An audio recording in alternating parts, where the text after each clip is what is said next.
Austin 316 says I just whipped your...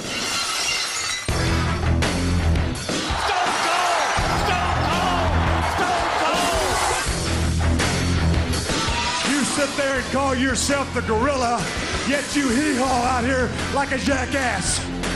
What? I said shut up. You can kiss my ass. Kumbaya, my lord, kumbaya. What? And that's the bottom line, 'cause Stone Cold said so.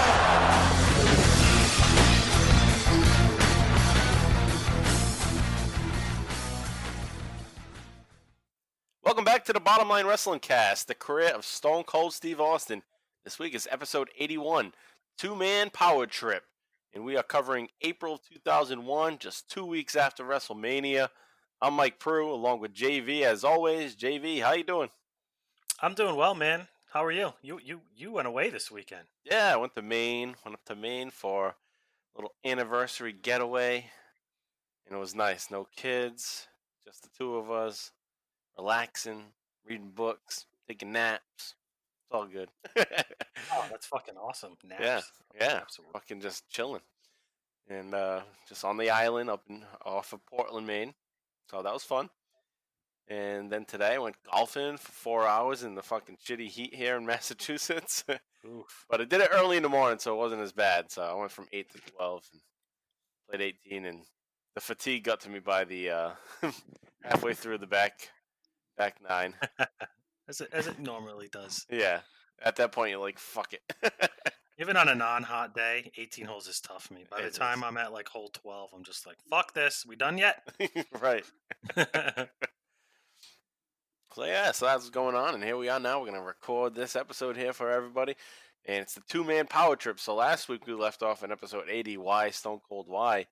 You know, they were hot and heavy. Stone Cold was on a run as a heel, coming off of WrestleMania, getting some heat from the crowd, teaming up with McMahon, and then also bringing in Triple H. And they went on a little run kicking the shit out of the Hardys. They even beat up Lita. So going into this episode, this two-man power trip is on fire at this point. We were pretty high on them last week, but I think we might change our tune a little bit. Yeah. With this crazy. episode. So before we get started, though, I do want to point out that we do have a Twitter that you can follow us at. It's at Bottom Line Cast, and you can follow JV and I on Twitter also. Follow me, Mike Prue, at MPRU83. You can follow JV at John Van Damage. Also, check out our YouTube channel, Bottom Line Wrestling Cast, where all our episodes are available there. And then also join our Facebook group, Bottom Line Wrestling Cast, also. And, good little group. You can chat, talk, whatever you want about Stone Cold Steve Austin. Or even ECW, because JV and I also do another podcast for the Booking the Territory $5 Patreon tier, patreon.com/Booking the Territory. We do the Extreme ECW Livecast. So if you're into ECW, you can also go to the Facebook group and talk to us there about it too. So also, we have a t-shirt and some other goodies, like fanny pack. And you can go to teespring.com/bottomline wrestlingcast hyphen between each of those words, bottom-line-wrestling-cast. So check it out, teespring.com. Get some merch on over there at teespring.com. All right, so let's get into this episode. And we're going to kick off with Raw 412 from April 16, 2001. It's live, and it's in Knoxville, Tennessee. It's going to kick off first with a promo from Mr. McMahon. So Vince is going to talk about his marriage, because that's one of the storylines going on at this point, is that Linda wants a divorce from him. So Vince says the divorce should be outlawed, and he's not going to grant her a divorce, and he's going to make this marriage work. So he's singing a different tune than he was before. He wanted a divorce on his terms, but now that she wants a divorce, he's trying to patch it up because he doesn't want to lose half his money. But as he's doing that, there's one woman that's pissed about how he's treating his wife and how he's messed with her life. That's Deborah. So Deborah comes out to the ring. Deborah says that Vince has had a negative influence on her husband, and Vince says he's not to blame for it. Everything has been Stone Cold's idea, whether it was beating up The Rock, with the steel chair, joining forces with Triple H, attacking Lita in the intergender match, or even beating up his best friend JR. That was all Stone Cold ideas. Vince McMahon had nothing to do with them. That's what he's claiming. He says, in my view, your husband is a great man. I'm proud of his personal accomplishments because now we know the real Stone Cold. And he says, behind every great man is a great woman, as the saying goes. This one was good. Yeah. He goes, your husband is a great man, but I guess you're the exception to the rule. And Deborah's acting sucks. She's really never good on screen. No, never really at all. Performance wise, she never stands out performance wise. I mean, she's a beautiful woman. Obviously, that's a majority of the reason why she's there. But it's definitely not because she's going to get like an Oscar or anything for her acting. No. Right, and it's been a while since she's paraded the puppies too. So now she's just like this businesswoman. Yeah. That comes out. They're always bundled up tight in her suit jacket. Nobody gives a fuck anymore. Yeah. Unless Stone Cold had anything to do with that. You're not gonna be showing off your tits anymore. Yeah. What? So next thing you know, she's in Playboy, like a few others. That's true. So Deborah takes exception to what McMahon said and then smacks the hell out of him. So it was a good smack, but her reaction to when he says you're the exception to the rule, it's really horrible. Yes. She like turns like, oh, like I can't believe you said that, and then finally gets serious and slaps McMahon. And then Paulie has a great line. Paul Heyman on commentary says, "You know what they say, women can't live with them." End of story. I like how McMahon sells the smack too. He like shakes a little. Yes. It's almost like Ric Flair-esque in a sense. Yeah. It's kind of funny. He's like shaking and trying to walk almost like robotic. Yeah, right. Typical McMahon making the most of a situation. Because I'm sure he knows like Deborah's not killing it in this segment. Like he knows. I mean, he works with all the great talents in WWE. When he's worked with Deborah, I'm sure he knows he has to kind of go a little extra to make sure the scene goes over. Right, he is really great at adding little facials and little things just to get the attention off of Deborah. Yeah, because he could have just played it off like just held his face, put his head down, just like pounded his feet or something. But the cartoon like reaction really saves this segment in a sense. So. Yeah, you're dead on with that. All right, so we move on to later backstage, but just moments later backstage, Austin is all pissed off at Deborah. Austin does have a new cool hat that I'll like to point out whenever he gets new merch. He has a red skull on his hat and a brim, so it's that style where it goes over from the top of the hat over to the brim, which was popular back in the 90s. Yeah. Hated them then, hated them now. And it's just Austin on one side. It says Austin on one side and 316 on the other side. So there's his new hat. So Austin's pissed that she slapped Vince McMahon. Austin tells Deborah, sit your ass in that little chair because you've caused enough trouble already. Don't leave this spot until I come get you. Do you understand? Thank you. So he's got his girl locked up in the dressing room, and she can't go anywhere until he wants her to leave. So, this is like the domestic violence side of Stone Cold coming out on camera a little. Yeah, no shit. Huh? It's like, hey, he's acting a little too good at this. Right. Oh man, not to laugh about it, but hey, it's coming off. No, I mean I don't think he actually like. I don't. Does he have? He doesn't have like a domestic assault case or anything, does he? Not yet. He will. That's why they get That's why they get divorced. Oh, in real life? Yeah. Oh, I guess I shouldn't have laughed then. I didn't know that. So yeah, we'll steer away from that because it's not part of his career really. But yeah. But yeah, so it actually Frank Alves did text me last week. He said, "Oh, Austin comes off pretty shitty considering what he does to Deborah in the future." Like because last week he's grabbing her by the arm, walking her down the hallway. Yeah, I was thinking the same thing. Yeah, so he looks like he's abusive. good at this. Right. Yeah, like, is he practice? So I guess he got his practicing beforehand. Another bad joke. All right, anyway. So, yeah, maybe it's some reality here with this personality, but we love the guy. We love the actor. We love the actor. Nonetheless. Yeah. Everyone makes mistakes in life. Yeah, He's reformed, and I'm sure Yeah. he had to do counseling, and that worked. Exactly. So. And they still have a good relationship to this day now, too. Yeah. So, even though they're not married. All right, so we're going to move on now to our first clip. It's an interview with Michael Cole. So Stone Cold and Michael Cole. It's only a couple minutes long, so take a listen, and we'll be right back. Stone Cold Steve Austin. This past Thursday night on SmackDown, you would leave the building with your wife Deborah in a huff. Coincidentally, later on in the evening, Triple H, your partner, would lose the Intercontinental title to Jeff Hardy. And then earlier tonight, your wife Deborah slaps Mr. McMahon. It hasn't been a good few days for Stone Cold Steve Austin. First of all, don't talk about my wife. Are you writing a life story, a book about Stone Cold Steve Austin? No, you're not. Shut up. As far as the Hardy Boys go, it took two men with the steel chair to beat Triple H for the Intercontinental title. They cheated. Oh, look! Matt Hardy! Matt Hardy! David Austin! Matt Hardy assaulting Austin! Come on, Matt Hardy! He wants a piece of Austin for all Austin to delete him! Matt Hardy must have a death wish! He just picked a fight with Stone Cold Steve Austin! Matt Hardy having to be restrained here! Matt Hardy assaulting a Texas rattlesnake! And the bionic redneck just got taken down! You son of a bitch! All right, so there you had Michael Cole bringing up how Austin and Deborah left early on SmackDown last week. Triple H lost the IC title to Jeff Hardy. So maybe if Austin was there, something could have happened. You know, maybe Triple H wouldn't have lost the title if Austin and Deborah didn't just run away and leave SmackDown early. And then he also brings up how Deborah smacked Vince McMahon. Austin gets all pissed, tells Michael Cole never to bring up his wife. And he also points out that Triple H lost the IC title because it took two Hardy Boys to beat Triple H with that steel chair.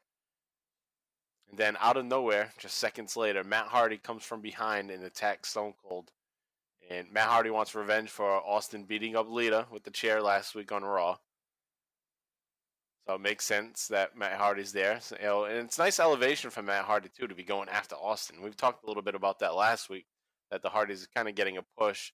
In a sense, they're not going to be rising to the top, really, but they're getting to interact with the top two stars in the company at the time. And then JR has his, the Bionic Redneck has just been taken down. So this is Austin's heel nickname. So he was the Rattlesnake before, but now that he's a heel, he's the Bionic Redneck. Why is he bionic? Because he has... That's just stupid.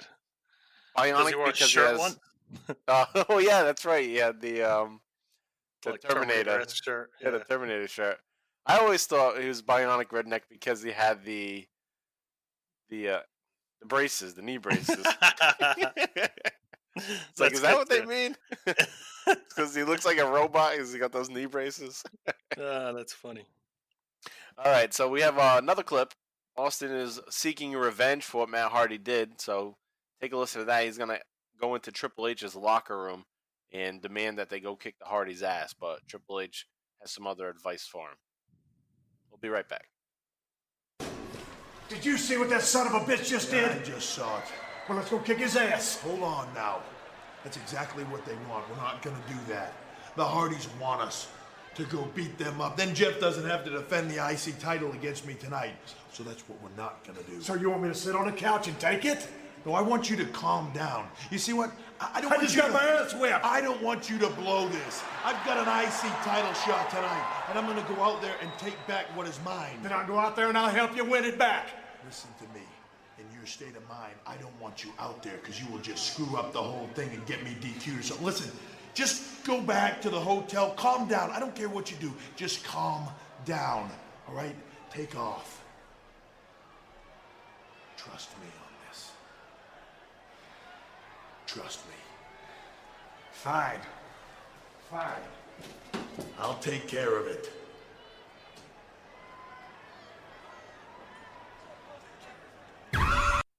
All right, so Triple H tells Austin to calm down, hold on.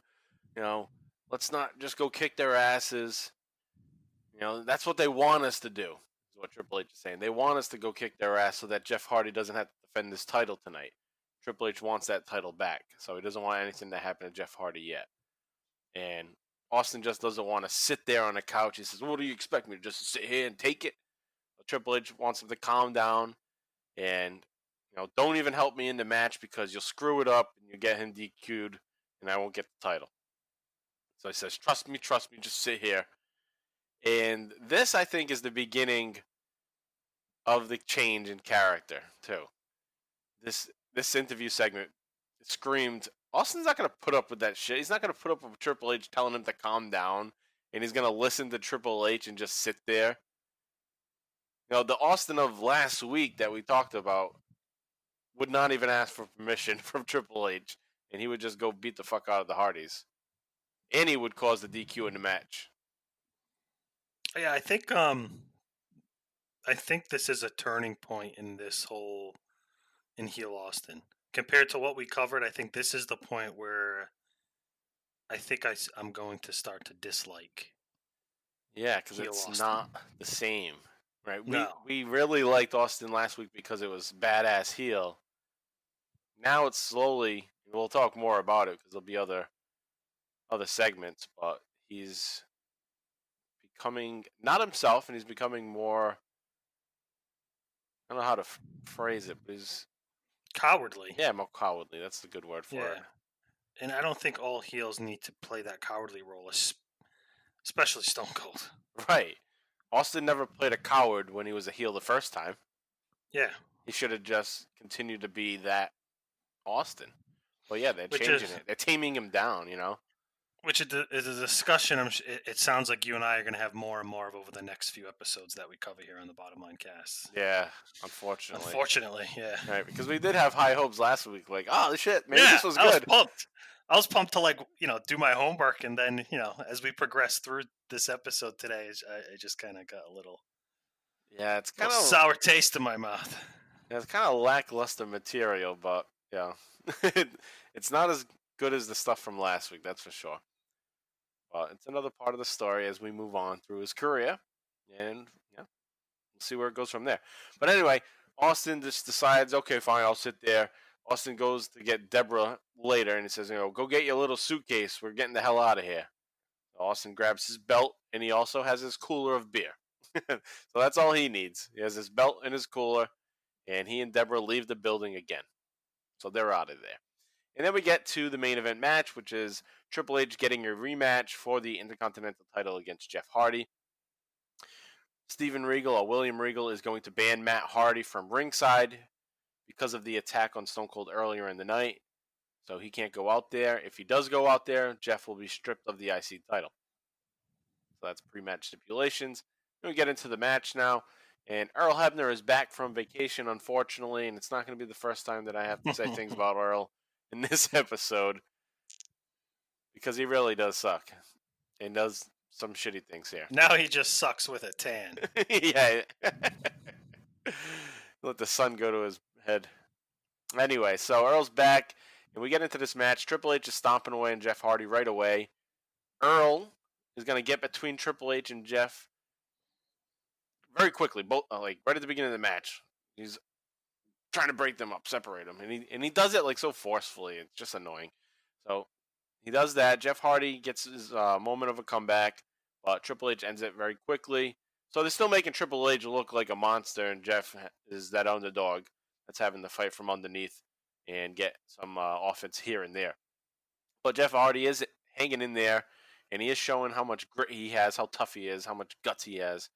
So I like that in the match, that he's defending this title, but he's up against a former world champion. So it can't be so easy, and he's hanging in there.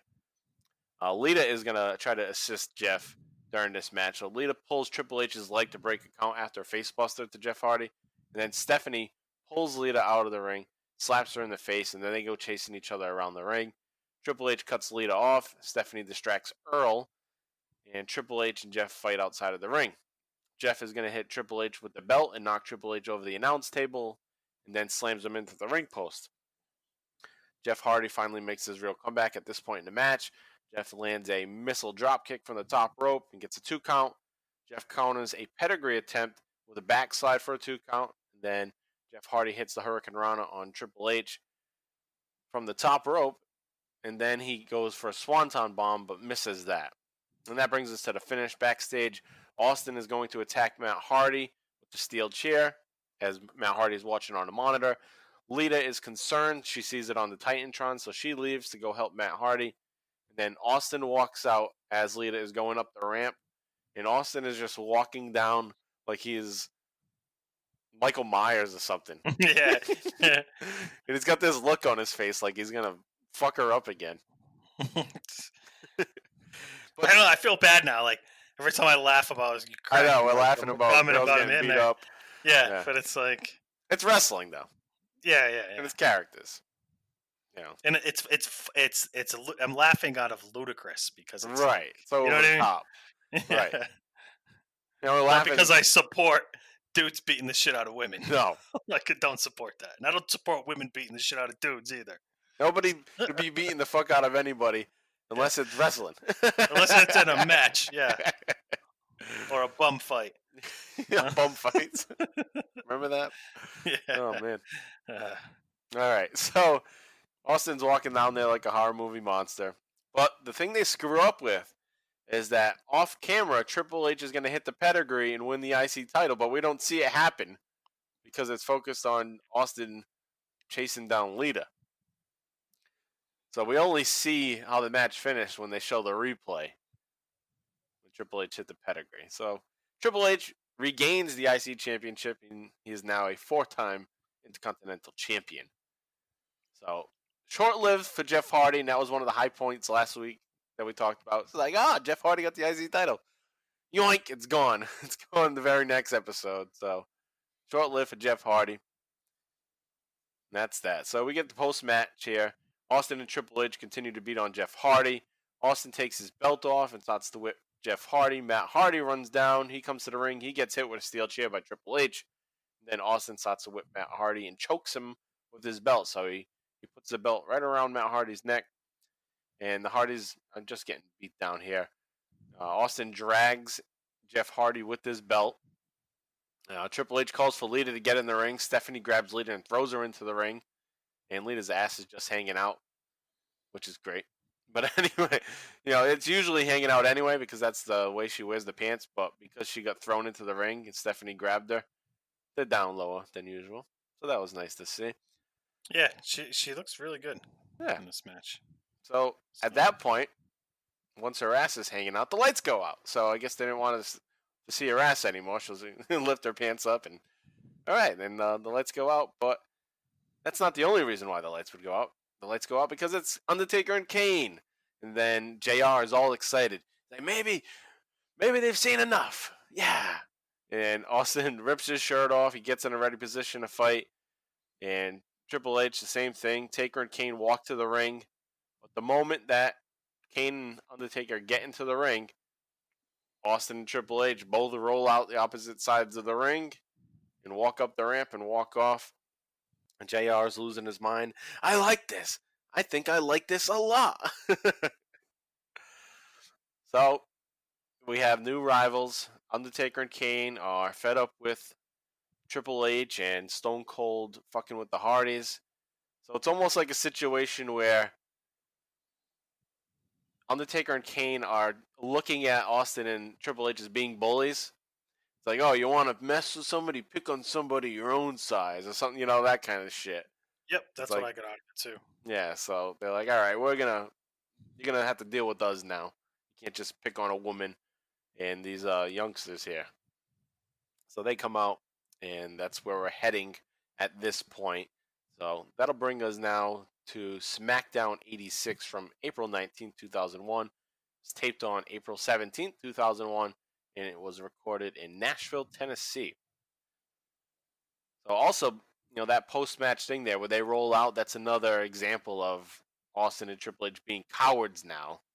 But I guess it makes sense because they weren't cowards with the Hardys because they don't have anything to fear with them. But when Kane and Undertaker come out, that kind of puts them in their place, and they become cowardly. It's like that whole bullying thing in school. Like, you bully somebody that's weak, but the moment somebody else that's as tough as you questions you. Yeah. You backtrack. It's like, oh no, I'm not that tough anymore. Yeah, it's just weird to me because it's. I mean, I know it's. I guess it's as out of character as it is for Stone Cold Steve Austin to be a heel. It's not, but it is completely out of character when he's acting as cowardly as he is, Right. and almost like taking a backseat to Triple H in some instances. I know. Which is It's fucking horrible. weird. Yeah. Like Triple H is the Like lead heel. should be listening to fucking Stone Cold. The guy just fucking beat The Rock at WrestleMania. Right, he's the world champion. The fuck? Is that the kind of pull Triple H has? I wonder why WWE sucks now. Right, even in this situation, he has to make himself look like he's still a top guy when he should be Austin's second. History doesn't help Triple H, knowing where his future is. That's with the true. company. It's very true. All right, so let's continue with SmackDown 86. We're going to start off with a promo. Commissioner Regal is going to call out Undertaker and Kane. He's also going to announce a match. So Regal says that Taker and Kane should have not interfered in Austin and Triple H's celebration on Raw. Triple H won the IC title from Jeff Hardy. Regal wants Taker and Kane to stay away from Stone Cold and Triple H, just as Stone Cold and Triple H will stay away from The Undertaker and Kane tonight. Regal makes a match for Kane, though, and says you're going to defend your hardcore title against Rhino. Taker and Edge fight. This match happens, so Taker and Edge, they begin fighting in the crowd. Kane's going to chokeslam Rhino. Austin and Triple H then run down into the ring with steel chairs, and they attack Kane. And Austin has his new sweet knee braces, the all-red knee braces. Those are pretty cool, a little spiffy. So he had the black, then he has the white, and now he's got these red ones because he's a heel, right? You gotta have red if you're a heel. Yeah, that's a good point. That's why they're pushing the red. So they work on Kane's arms, and it looks damn brutal. They're just going to town on Kane's arm. And it goes on for a good amount of time, too. Eventually, a Rhino will crawl over and cover Kane for the win. And he wins the Hardcore Championship. Remember, there's no rules in a Hardcore Championship match, so that's why all hell was breaking loose there. So Kane is beat. He's down on the mat there and just lost his Hardcore title to Rhino. And Taker was off in the crowd fighting Edge, but now that the match is over, Undertaker runs back from the crowd, gets into the ring. Austin and Triple H hightail it out of there again and go up the ramp. And Michael Cole is calling them now for the first time the two-man power trip. And then we go backstage, and Kane and Undertaker visit Commissioner Regal. So they're a little pissed off with him. So they want Triple H and Austin in a match, and they also want Edge, Christian, and Rhino. They want everybody. And Regal says he's not inclined to give them their request. Taker tells Kane to show Regal what happens when he's upset. And then the trash can sets ablaze. There's fire coming out of the trash can right beside Regal's desk. And then Regal's like, okay, fine, you can have a tag team championship match against Edge and Christian in a no DQ match. Okay. He really gave them what they want. No DQ, title match.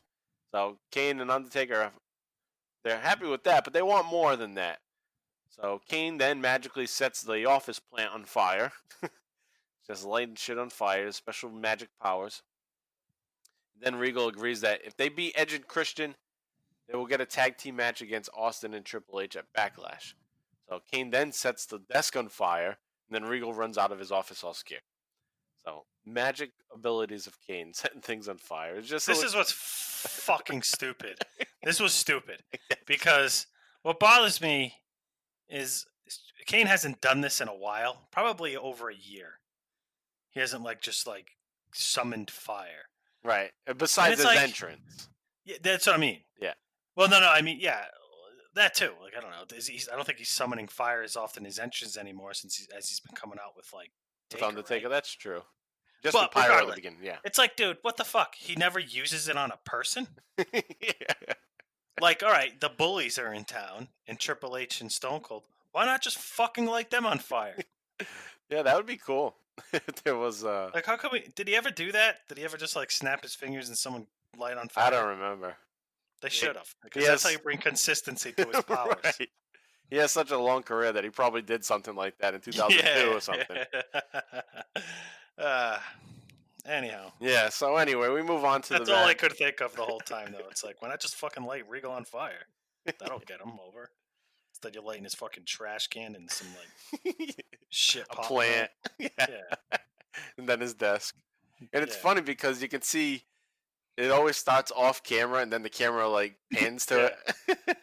And Regal, there's, like, when the desk's about to light on... I think it's when the desk is about to light on fire. As he's, like, trying to be intimidated by Taker and Kane, it's almost like he like stares over at whoever's actually setting the fire on the table, and it's like a dead giveaway. Yeah, I noticed that too. Yeah, that all sucked.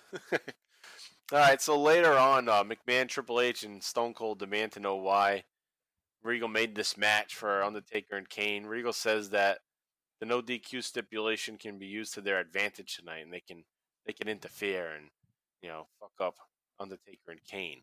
So that's how Regal's selling it. But anyway, we get to the match. It's a no DQ match, so keep that in mind. WWF Tag Team Championship match, Edge and Christian versus The Undertaker and Kane. Rhino is also there with Edge and Christian. And again, no DQ match. So Stone Cold, pre-match stuff here.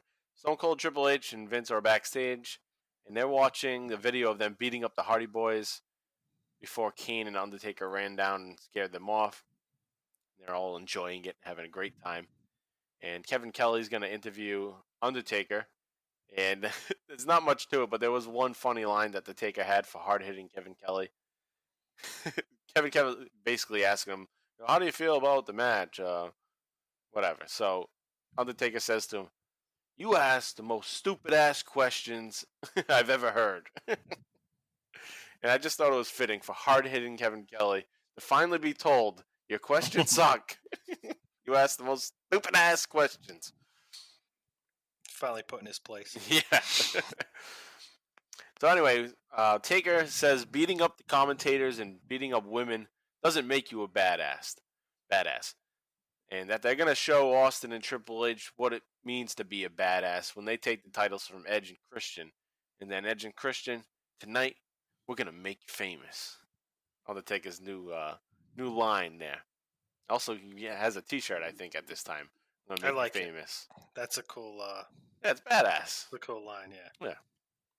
All right, so we get to the match. Kane is fighting with his injured arm. It's all wrapped up because of the attack earlier by Triple H and Stone Cold. Rhino is going to gore Kane in the arm, in the injured arm during this match. Remember, it's no DQ, so that's all good. But now I'm going to get into some of the annoying things with the no DQ and Earl Hebner. So here we go. So Taker is left on the apron for most of the match. So good strategy, cutting him off. But Undertaker's just left there on the apron. So Edge and Christian are isolating Kane. They're double teaming Kane, but Taker's on the apron. Taker goes to help Kane break a 3 count. So he just goes in, stomps on Edge or Christian, whoever it was. But then Earl, tells him, get back over there. Get back in the corner. So that makes sense, if it's a standard tag team match, but it's no DQ. So why is Undertaker being forced to stay on the apron? Or even the whole thing of, all right, we're going to isolate Kane. That would have been great. That would have been great storytelling if it was a standard match. But being no DQ match, Undertaker can just come in whenever the hell he wants. But he's being isolated and not being able to tag in. When in reality, you don't need to tag in a no DQ match. You can do whatever the hell you want. Yep. But Earl is pushing that, get back and you have to be over there. So that's just annoying. And of course, it's an Earl Hebner, totally Earl Hebner thing where he just forgets what the rule is. It's almost like he forgets it's a no DQ match. It's like he sucks on the pressure. Right. That too.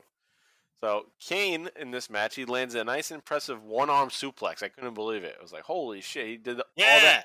Did it all with one arm because he has an injured arm. Too. Yep. So he just does it with a one arm. That's awesome. He does it to Christian, and then he finally makes the hot tag to Undertaker. But Earl doesn't see the tag. So Earl does his thing where, no, I didn't see it, and then his arms are all flailing around. He's get back, get back, get back. That makes me so pissed because it's no DQ and everybody else knows it's no DQ. It's so frustrating. F Earl Hebner. Hashtag F Earl Hebner.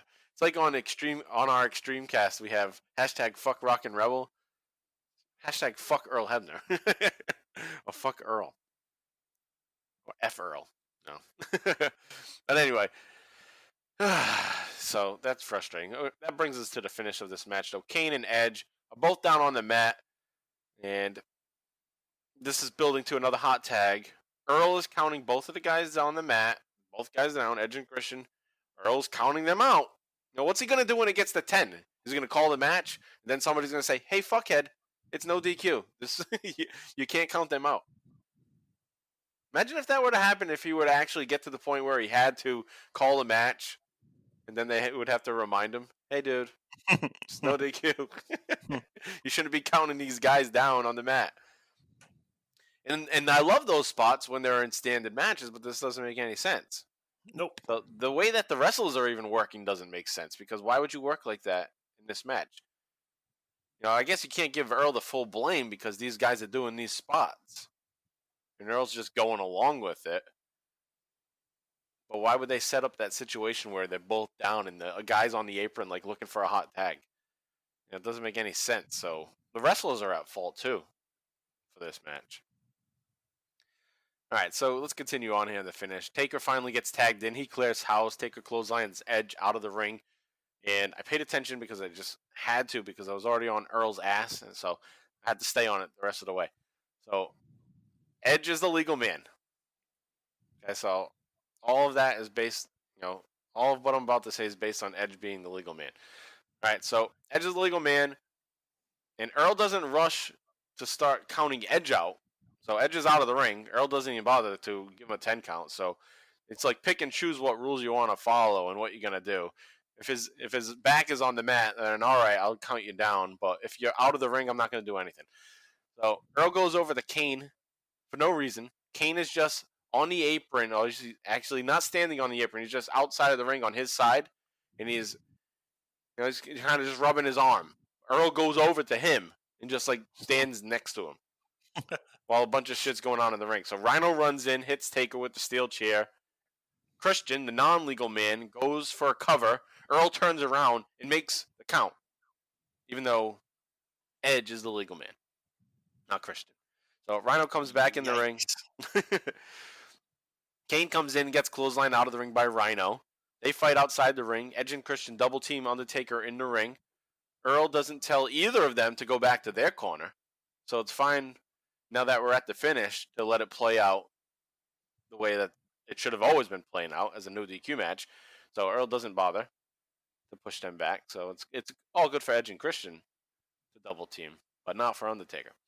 So Kane chokeslams Rhino on a steel ramp, and Triple H and Austin run down at this point, and they attack Kane from behind. Meanwhile, in the ring, Edge and Christian miss a concerto shot.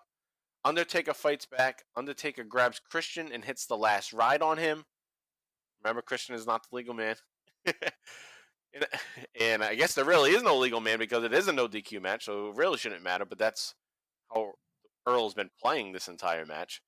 Been playing by the rules, even though there are no rules. So Christian gets pinned, and Undertaker and Kane win the WWF Tag Team Championships. So now we have a situation where you have Austin with the World, Triple H with the IC, and now Kane and Undertaker with the tag team titles. So one feud has all the belts. How is that for everybody else in the company? How is that for the mid-carders and building up to a pay-per-view where you're going to have one match that has all the titles? And not all the titles. Well, and that, with the exception of the European and hardcore. U.S. No U.S. yet. Hardcore. Hardcore, yeah. Oh, the U.S. isn't around right now? No, not yet. Oh, yeah. Not till, probably soon, I think, after. Actually, I don't know how soon. Maybe a year later. Just the European, the women's. Yeah. I think U.S. is coming in 2002, maybe. Okay. So, all the belts are there. Austin and Triple H attack The Undertaker after the match. Earl won't even get out of the way. He's in harm's way, but he just stands there because he wants to be on TV. So he just stands in the middle of the ring, whereas any other referee would just roll out of the ring, get the hell out of there, and let these guys do their thing. But Earl just has to be creeping around. That reminds me, I saw something the other day. I was watching some documentary, forgot what it was, but it was The Rock and Austin after WrestleMania 19. So the final match, Austin's final match, and The Rock. After the match, The Rock is next to Austin, and he's like saying he's trying to talk to him, like thanking him, and just after the match type of shit. And Earl Hebner, he he like crawls over because he wants to hear what they're saying. He's being so fucking nosy. Fucking nosebag, yeah. and The Rock pushes him away. The Rock is just like frustrated with him and just tosses him out of the way. Get the hell out of here! I'm trying to like have a moment with Stone Cold. Get the fuck out of here. Yeah. I forgot where I watched it, but that was brought up, and I was like, yeah, that sounds like a fucking Earl Hebner thing to do. He has to be in on this moment that they're having at WrestleMania. Get the hell out of here, you nerd. All right. Anyway, Kane then runs into the ring with the steel chair. He scares off Austin and Triple H. They hightail it out of there again. Cowards leaving the ring. So now you have both super teams staring at each other as the show comes to a close. And JR says the Brothers of Destruction have been guaranteed a shot. Oh, Michael Cole says it rather. Brothers of Destruction have been guaranteed a shot at the two-man power trip. And that'll be coming at Backlash. That'll now bring us to Raw 413 from April 23rd, 2001. This is live in Denver, Colorado. So on Sunday Night Heat, the night before, they announced the main event for Backlash, which I thought was weird. Why not announce it here? But I guess it does save us some time because now we don't have a 20-minute promo about what the match is going to be. So Vince McMahon tells Stone Cold and Triple H that they will have to face The Undertaker and Kane for the tag team titles at Backlash. Austin says, well, that's not so bad because we want to be the champs. But the little caveat is, Vince further explains that the IC and the world titles will also be on the line. So whoever gets pinned, if they lose, will lose their title. So all the main titles on the line in a single match. I feel bad for the Hardys and Edge and Christian because they're what they fight over is just taken from them for this story. For this little storyline here. But that's what they wanted to do, and they wanted to have this two-man power trip be, this dominating force in the company. So they want all the gold on them. So that brings us now to a promo. It's The Undertaker and Kane, and there'll be a little attack at the end of this, of course. But Taker has shown some footage of Triple H from SmackDown 2 weeks ago, where he's saying that they're the most dominant men in the WWF today. He's the game, and he's Stone Cold. He's that damn Stone Cold, and whatever. And he's that damn good. That old thing. Undertaker plays that, and he laughs about it. He says that's the funniest thing he's ever heard, is that they're the most dominant, because clearly Undertaker and Kane are the most dominating force. So they have a laugh about that. Taker even asks Kane if he thinks it's funny. Kane says, I'm laughing on the inside. And I like that. That was good. He has the mask on. You can't see him laughing, but he's laughing on the inside. I thought it was Kane humor is always good humor. Yeah. It's never not like quality. Right, it's great. He has his own way, and it always works. It's always short and sweet too. Yeah. So Taker says that he would be satisfied having a match to see who the most dominant team is, but as luck would have it, the stakes just rose a little bit. At Backlash, every title's on a line. At Backlash, we will see who gets what title. But tonight, let's see who the most dominant team is. So let's get it on. Let's get it on right now. So Taker and Kane, they stare at the entrance. They're waiting for Austin and Triple H to come out. But Edge and Christian come out. So Taker and Kane just look annoyed that Edge and Christian come out there. So Edge and Christian point out that, Taker and Kane, you're only one-time tag team champions. We are 7-time tag team champions. So that means that we are 7 times better than you. So Edge and Christian complain that they had no time to prepare for this match with them, and they want another match. So Edge and Christian say they will fight them since they can't defend their titles because they're booked at Backlash to defend their titles. So even though we can't get a title shot, we still want to fight you. So Taker says the only thing standing between them is space and the fear of them getting their ass kicked. So Edge and Christian start to head down to the ring. Taker and Kane, they pull them into the ring and they start wailing away on Edge and Christian. But it's a setup because Austin and Triple H come running in from the crowd and they go in there and they attack Taker and Kane. Edge and Christian get out of there right away. Austin and Triple H beat on both Taker and Kane with the steel chairs. Austin ties Taker's leg to the middle rope with his belt. Austin's getting a lot of use out of that belt lately.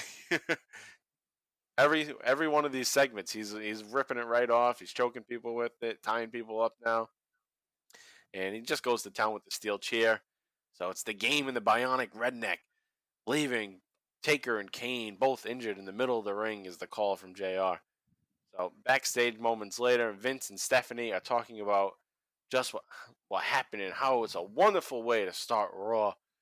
And this was one of the most awkward segments with Vince and Stephanie. It almost seems like they fucked up and they didn't know what to say, because it is one of those segments where they're both like, yeah, hey, and it's like going nowhere. and then you see Vince, and I noticed this because now I know what this means, but as Stephanie is trying to say something, Vince starts to tug his ear. So what I've learned from listening to the Bruce Pritchard show, he explains what that means. And when Vince does that, if he's on air, that means he wants the next segment to come up. So whatever the next segment is, go to that right now.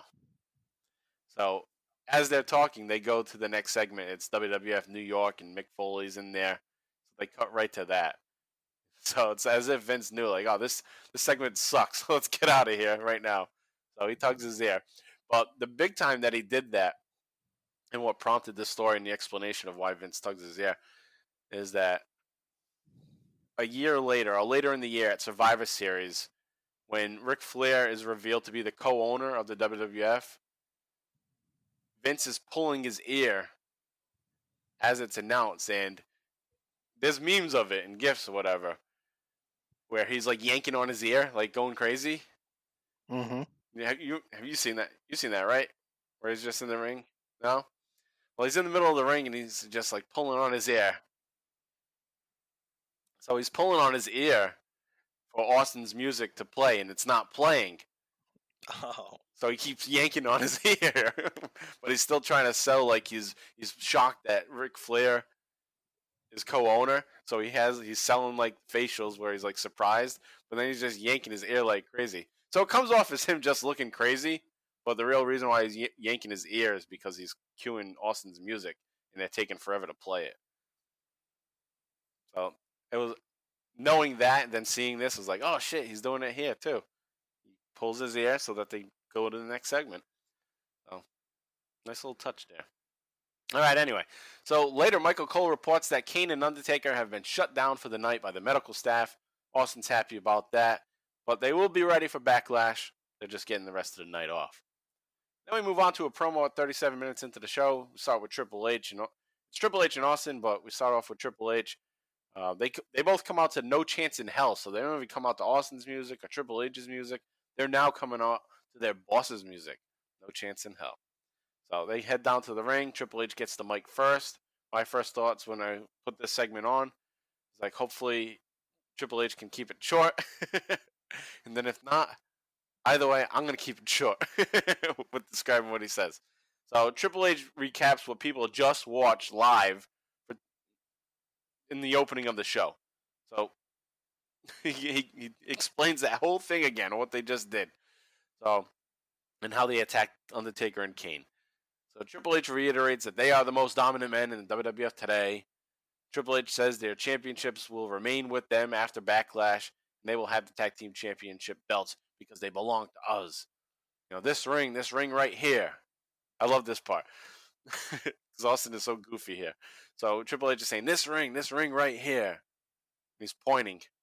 As he's pointing, Austin walks to the center of the ring and just stares down where Triple H is pointing.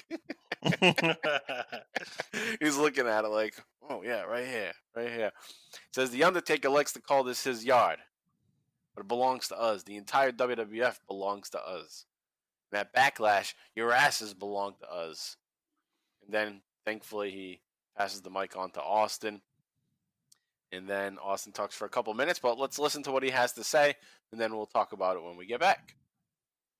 It will be an ugly brawl Sunday on pay-per-view. Every single word that man just said is true.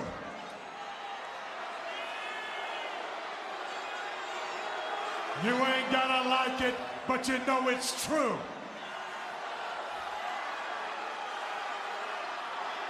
And you know the thing about it is, what happened to them two boys a while ago right in the middle of this ring could happen to that son of a bitch right there. It could happen to that fat boy right there. It could happen to that little skinny son of a bitch right there. What happened to them boys could happen to every single one of you little mealy-mouthed bastards in this arena. And he's proud of that. Undertaker, you want to roll out here on your little motorcycle? You want to talk about Backlash? Oh, you don't want to wait till Backlash? You want some of Stone Cold and Triple H right now? Hell, boy, I just got warmed up. So if you got some left, go ahead and bring your asses out here right now. Oh, yeah, right. We're just now getting started. Of course. Undertaker Kane ain't got to wait till Backlash. Not tonight. Do you want to wait till Backlash? I ain't got to wait till Backlash. Everybody here belongs to Stone Cold Steve Austin and Triple H, and that includes The Undertaker and Kane. Well, you beat them up with chairs. What do you expect? They're in their trainer's room. These Austin, oh, it's making me sick. You ain't got the guts. No. Is that? It ain't nothing. Wait a minute. Well, speaking of guts, there's Matt and Jeff Hardy. And probably got some guts. They got a lot of guts, but this is a bad move by the Hardys. They're picking a fight they should not be picking. All right, so Austin says that everything that Triple H just said is true, and you don't have to like it, but you know it's true. Austin says what happened to Kane and Undertaker could happen to anybody in this arena. It could happen to you. It could happen to that little fat boy right there. It could happen to that little skinny son of a bitch right there. It could happen to every single one of you mealy-mouthed sons of bitches in this arena. So this is becoming like his new routine, is to just insult people in the crowd, which I have nothing against. It's funny. Yeah, my only issue is it's like, all right, so this goes back to like the what should be a role reversal between Triple H and Stone Cold here. So Triple H just spoke for what, like 5 minutes?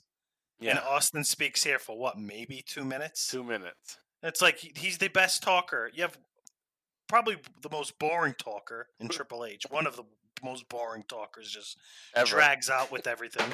Yep. Oh, sorry, that something fell off my desk.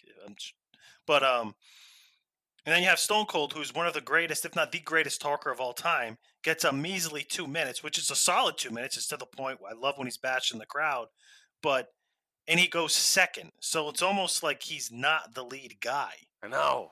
It's just fucked how quickly everything is starting to turn south, in our episode 81 coverage here of the two-man power trip.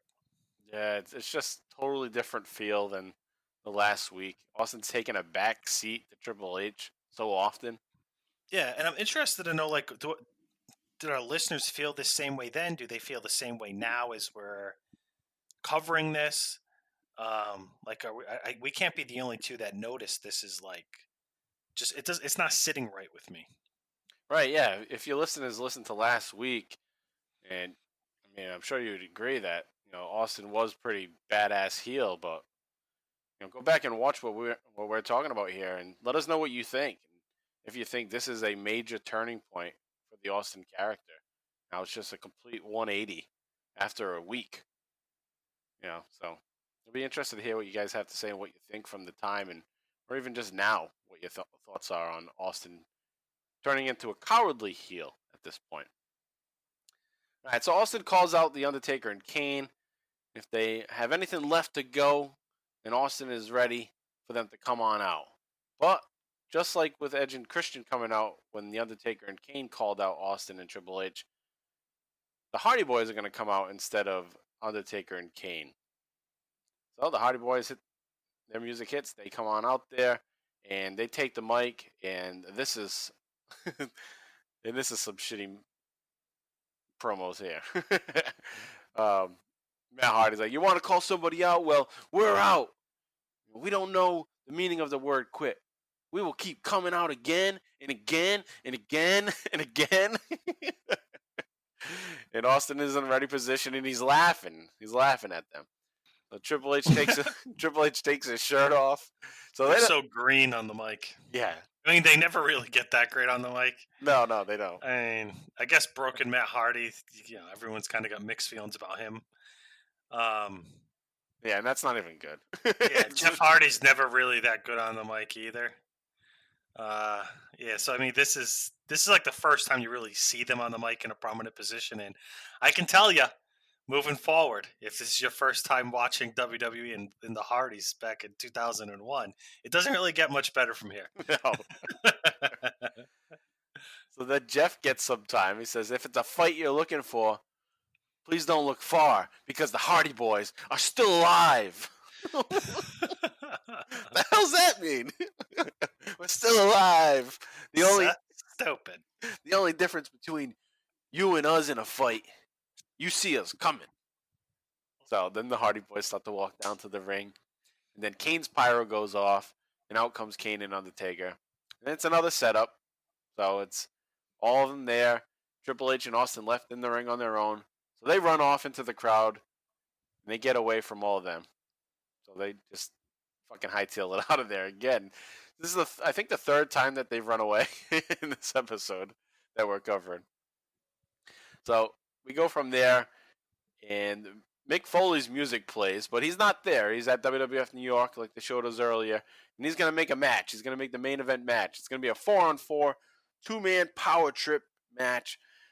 It's going to be a two-man power trip along with Edge and Christian versus Kane, Undertaker, and the Hardy Boys. So Mick Foley brings up his little contract that he signed with Linda back in December that says, in this case now, it's another thing that's been added. So he was able to pick any match that he wanted to referee at WrestleMania. That was one thing. But now there's another clause in the contract that says he can make any main event match on any Raw of his choosing. So he's choosing tonight to make this match, a 4-on-4 match. So that'll bring us now to the match, the end of the show. And the match starts off with everybody brawling in the ring, then finally making their way outside of the ring. And it begins to settle down as we get the Hardy Boys and Edge and Christian in the ring. Earl Hebner is the ref here, and it's a standard 8-man tag match. So it's not no DQ, it's a regular standard match. Austin bumps around for the Undertaker, so he's sounding like a heel. Triple H comes in, and Taker handles both of them. Kane is tagged in and lands a flying clothesline on Austin from the top rope. And Kane is about to chokeslam Austin, but Triple H runs in to break it up. And then Austin does an arm breaker to Kane's injured arm. Triple H is going to distract Earl Hebner so that Austin can low blow Kane. We saw that spot last time. And so good teamwork there. Austin stomps away on Kane, and the crowd chants, Austin sucks. So that's still working. He's still getting some heat from the crowds. So Austin tags in Triple H. Triple H works on the arm as Kane tries to get back to the corner for a tag. And Edge is tagged in. And he drops a double axe handle on Kane's arm, but Kane fights back. And Austin then runs in and drops an elbow on Kane. The crowd starts to boo big time for Austin doing that. Taker gets in there and gives Austin a right hand that knocks him right out of the ring. And since I do a lot of shitting on Earl, I do want to point out that Earl is doing a fine job here in this match. So when he doesn't have to remember a stipulation, he's pretty good. So there's nothing to complain about because he's doing the match the way he should be. Normal standard match. If he was just the referee for all regular matches, then he'd be fine. But once you throw a stipulation in there, he gets too confused. He doesn't remember what he's doing. So that'll bring us now to the finish. Austin and Edge and Christian try to triple team Kane in the corner of the ring, but Taker and the Hardy Boys run over and everyone starts brawling. And inside the ring, you have Kane clothesline Triple H. Earl actually stays in the ring this time. So Kane tags in Matt Hardy. Matt gets in a few shots before before he runs into a neck breaker by Triple H. Then Taker breaks up that 3 count. Taker fights off Edge and Christian, then chokeslams Triple H. Edge and Christian pull Undertaker out of the ring after that choke slam. And that leaves Matt Hardy in there to cover Triple H. But now Earl Hebner is paying attention to the Undertaker getting beat up outside of the ring. So Austin runs in, stomps on Matt Hardy as he's trying to cover Triple H. He picks up Matt Hardy, kicks him in the gut, gives him the stunner. And then you have Earl looking like a dope, looking around ringside while there's a cover going on in the ring. So I guess I give him a little props, but then I shit on him right away again. So Triple H gets the 3 count. Earl finally turns around. He makes the 3 count. 2-man power trip, grabs their titles. They run up the ramp again as fast as they can. So even after they win, they sneak out the win, they run away. And Kane and Undertaker look on from the ring. They're fuming with anger over this loss. They're pissed off because they got screwed out of this win here. And the bad guys ran off again. That'll bring us now to SmackDown 87 from April 26, 2001. It was taped on April 24th, 2001. It's also from Denver, Colorado. So back-to-back nights, they were in Denver. And we're going to start with a clip here. So this is a backstage segment. Vince McMahon is telling Stone Cold and Triple H the plans for tonight. So take a listen to that, and we'll be right back. Look at all you have accomplished. Look at all of that. Now, you two have got to be proud with what you've accomplished to date. Yeah, and there's a lot more where that came from. Yeah, like maybe becoming tag team champions at Backlash this Sunday. Yeah. Well, I have a feeling that tonight will be a night that you will remember for a long, long time. Why's that? Well, you see, I've had a little conversation with our good commissioner, and we've decided that, well, in one particular match tonight, you'll see Kane in a handicap match. Even though he's a little injured, he has to compete. So it'll be Kane in a handicap match against Edge and Christian tonight. I hope his arm doesn't get hurt worse. That would be terrible. Yeah, it could be bad, huh? Wait a minute, there's more. Undertaker in a handicap match against 3 members of Right to Censor. I like it a lot.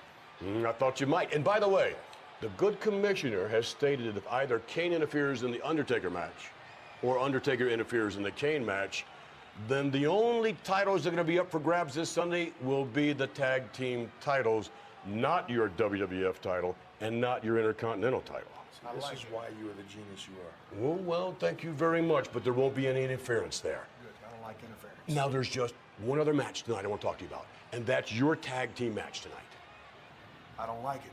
Yeah, well, why? Wait a minute, guys. You tell me why do we need a tag team match tonight?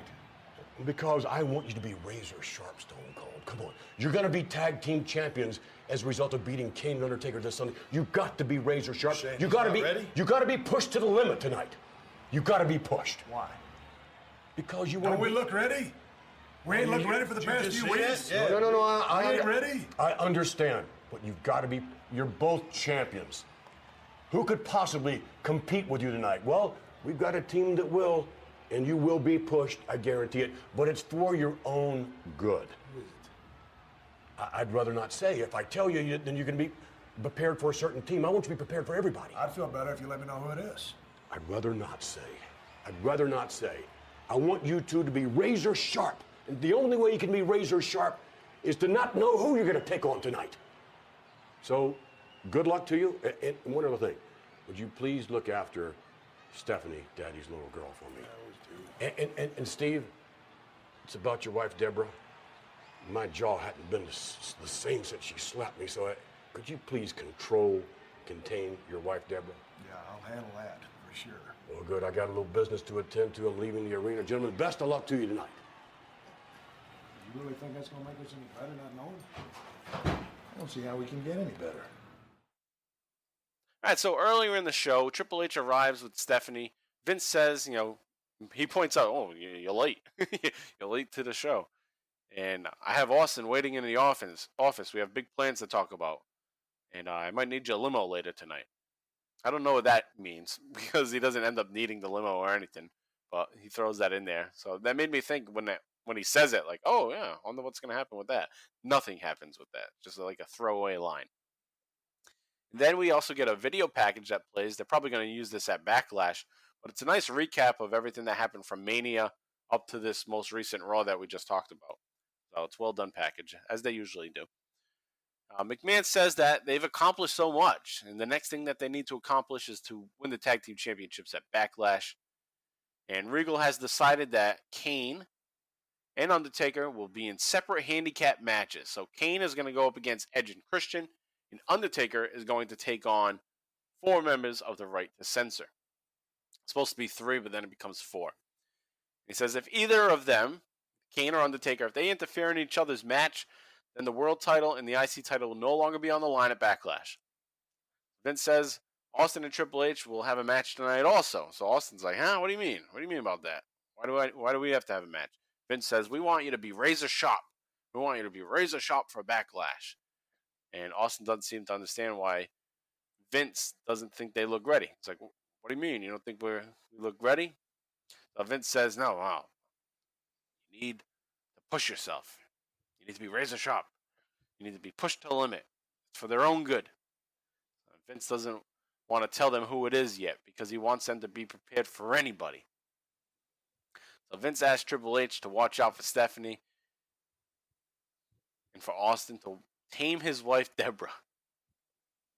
And it's tough not to think about it now that we've been talking about it, but Austin says, after Vince tells him to tame his wife, he says, yeah, I'll handle that for sure.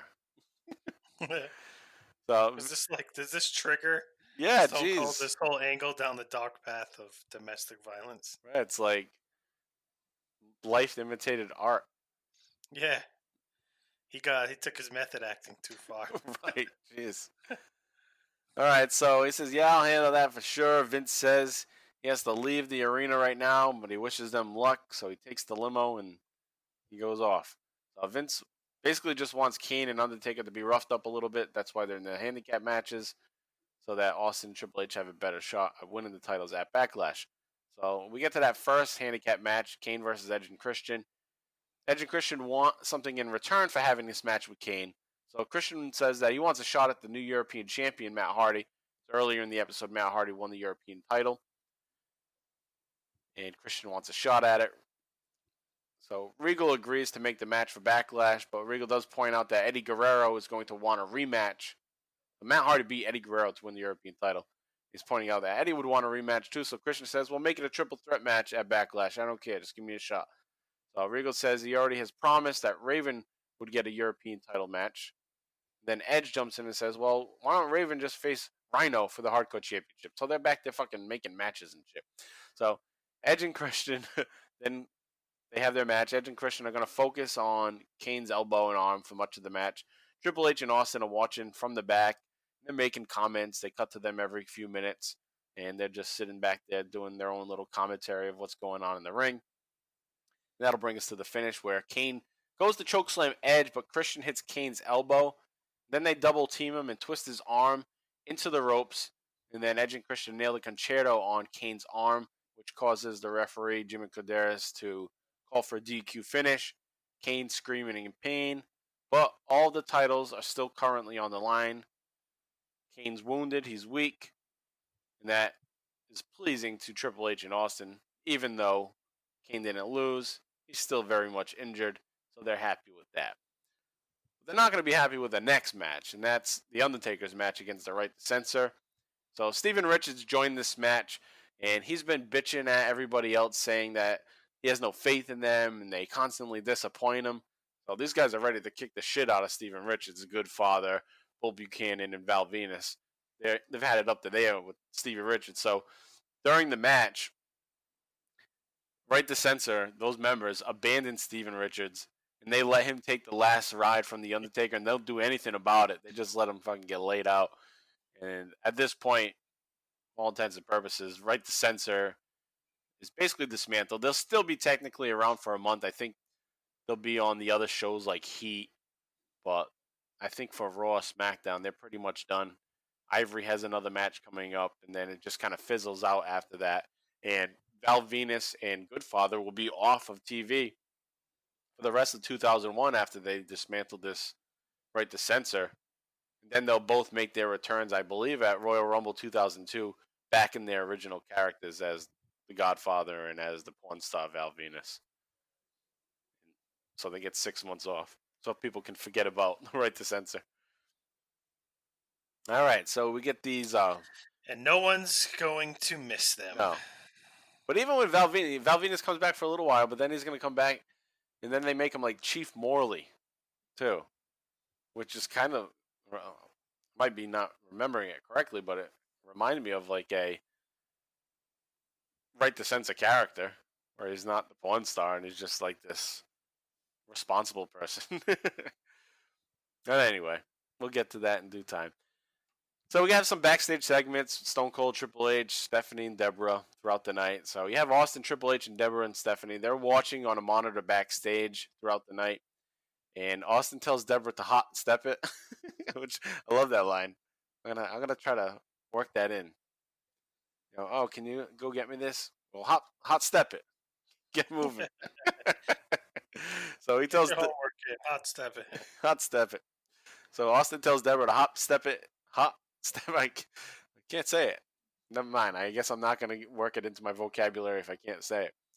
Maybe I'll just say hop step it because hop step it. That makes sense too, right? Yeah, it does. Yeah, absolutely. Hop to it. All right. So he tells her to hot step it to get him some coffee, and Triple H and Stephanie also join in. They want some coffee too, and they give her the orders. Stephanie is very particular about how her coffee is. And Austin then tells her, hurry back, too, as she's leaving the door. Hurry back. So Deborah does return with the coffees. Deborah put creamer in Stephanie's instead of the 2.5 equals that she asked for. So Stephanie's kind of grossed out that she has to drink coffee with creamer in it. I guess she thinks she's going to start shitting her brains out with the creamer. So Triple H says that his coffee's perfect. I know the feeling. Yeah. So Triple H just wanted a black coffee. He's all happy with it. He's like, oh, this is perfect. Came out great. Can't fuck that up, I guess. So Deborah then has Austin's. Austin just holding out his hand.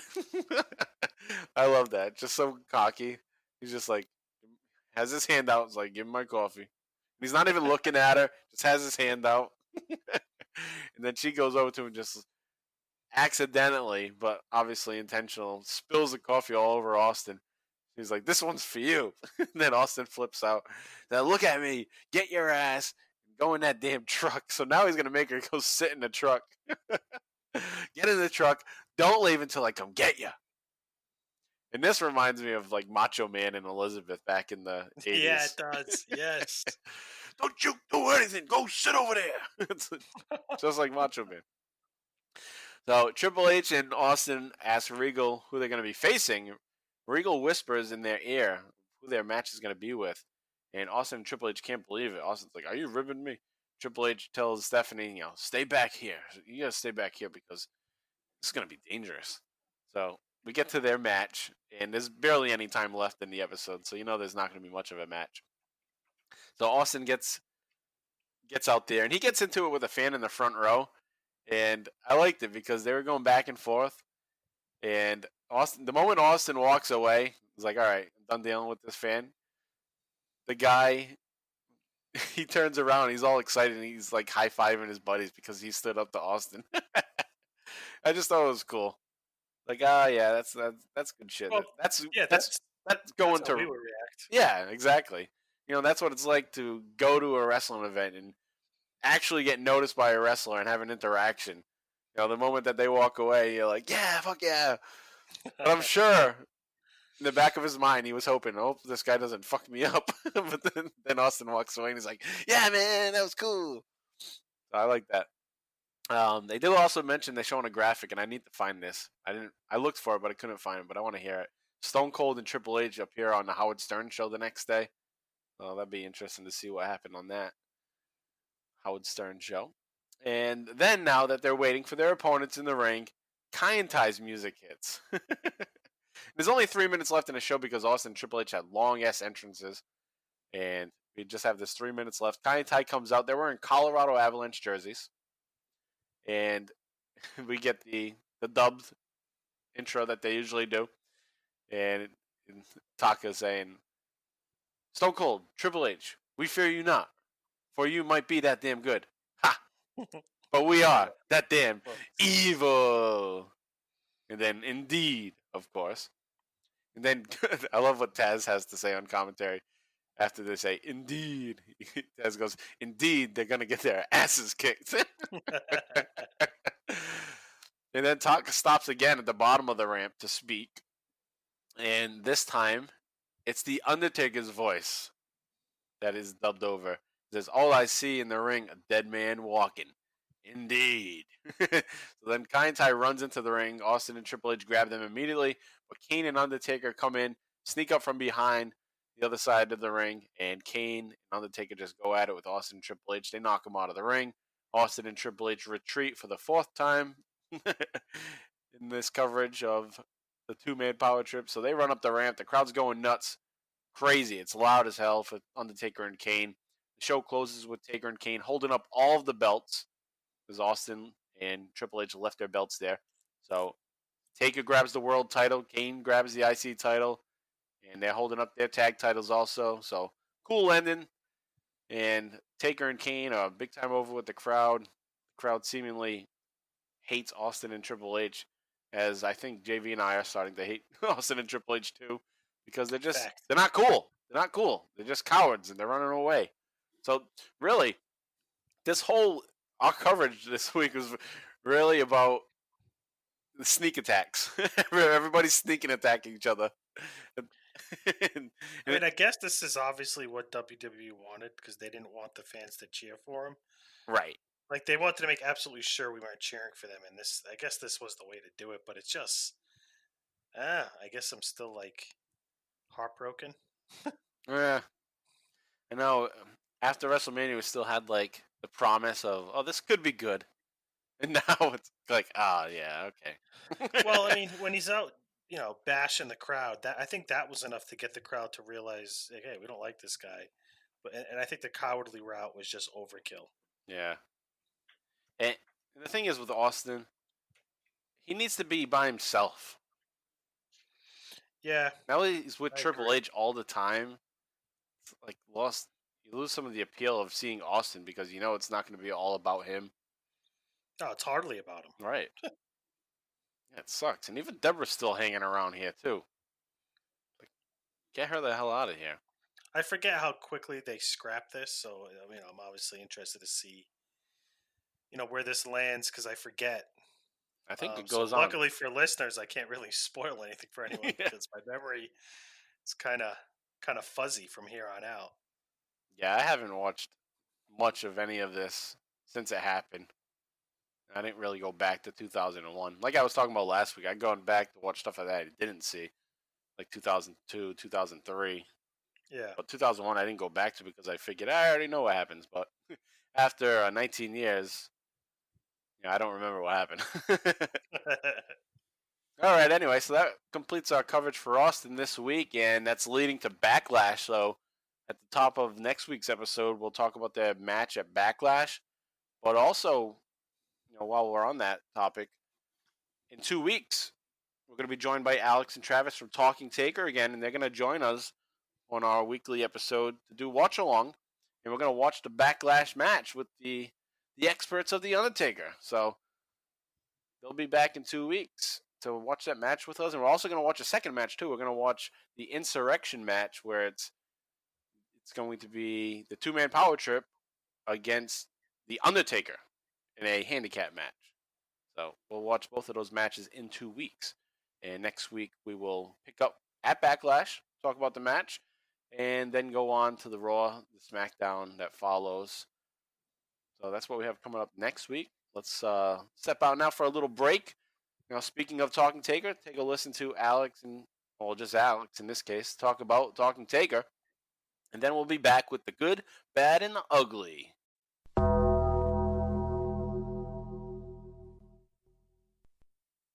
What's up, rattlesnakes? This is Alex Dorio, one half of the Talking Taker podcast.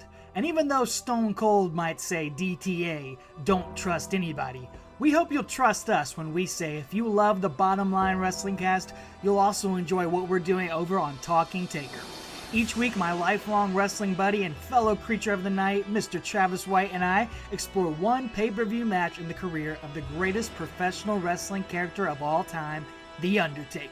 We're right in the heart of the Deadman's second coming in the late 2000s. But we've got over 125 episodes, so you can jump in from the beginning or pick and choose from some of your favorite moments, including every single Undertaker versus Stone Cold Steve Austin match analyzed in detail, including a great crossover episode with our buddies here at the Bottom Line Cast. You can listen to us wherever podcasts are found, and you can follow along our journey at Talking Taker on Facebook, Twitter, and Instagram. Thanks to Mike and JV for letting us plug the show, and take her easy.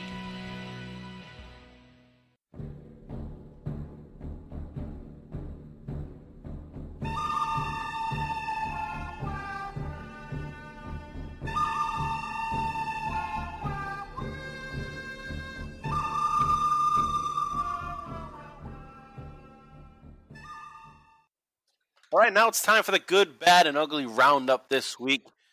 And right off the bat, I do have something to say about that. Good, bad, and ugly roundup. So last week we did our first of this, and I thought it was funny that just a couple days after the episode came out, Jim Cornette's latest episode was called The Good, the Bad, and the Ugly. Like, hey, is the producer listening to our show? Stealing our ideas. The hell? Scumbags. Come up with your own shit. Anyway, so I doubt it, but hey, never know. The host of the show is friendly with Mike Mills of Booking the Territory, so it's not out of the realm. He's probably heard of Bottom Line Wrestling Cast because they plug our show every week. So yeah. Who knows? Maybe he listens. And he's like, nobody knows these guys. I'll just take that. Yeah. It's like when what's his name? Fucking I forget the comedian. Was it Carlos Mencia or like that Iglesias guy? Yes. Joe Rogan accused him. He would go to like the fucking shows at the Comedy Store and the Laugh Factory or whatever, and like these no-name comics would come up and tell jokes, and he would legit fucking steal their material and use it, pretty much use it as his own. Oh. And because these guys were like young and unknown, they really couldn't say anything. And fucking Joe Rogan called him out on it. And, people kind of gave Joe Rogan shit for doing it, but he did the right thing. And then people realized it's like, I forget what it was. It was either Carlos Mencia or Gabriel Iglesias. Not Gabriel Iglesias. Yeah, Gabriel Iglesias. That's it, yeah. Who's the fucking singer? Enrique, yeah. Not Enrique, the other guy, the heavy guy, the fat guy. Fluffy or whatever the fuck his name is. Yeah, so like, nickname. Or it was George Lopez. Oh fuck! It was one of the. I think it was George Lopez. Yeah, George Lopez actually, because they make fun of him on South Park for it, I think, stealing other people's jokes because he steals the Kanye fish sticks jokes. Anyhow, I'm going way off on a fucking tangent right now. But the point of the matter is, it's not uncommon that people have that mindset. And right, to just take. Nobody knows this person, so let's take what they're doing. Yeah. All right, anyway, so let's get to this good, bad, and ugly roundup. Before we get into our good, bad, and ugly, I do have one notable thing. So if I do have anything notable, I'll do that at the top of these segments. So the one thing that was notable that I noticed in going through this is that Randy Orton made his WWF debut on the April 16th and April 17th tapings. So he was in the opening dark matches. Yeah. So that's the beginning right there, Randy Orton. And then he goes down to Ohio Valley Wrestling and kind of like the NXT before NXT and does his training, and then he'll be up in 2002. So they got him started early here in 2001. So little notable thing there. But let's now move on to our good.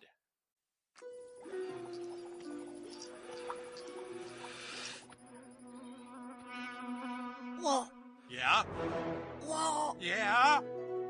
I don't know what integrity is, but that is some good shit. All right! JV, what do you have for good? My good was actually it's Kurt Angle again. So I hate to use him again because it seems like every week I'm kind of fucking Hey, he's the best on the thing Kurt on the Angle show. train. Yeah, he is. He's like the best thing going right now in wrestling in 2001.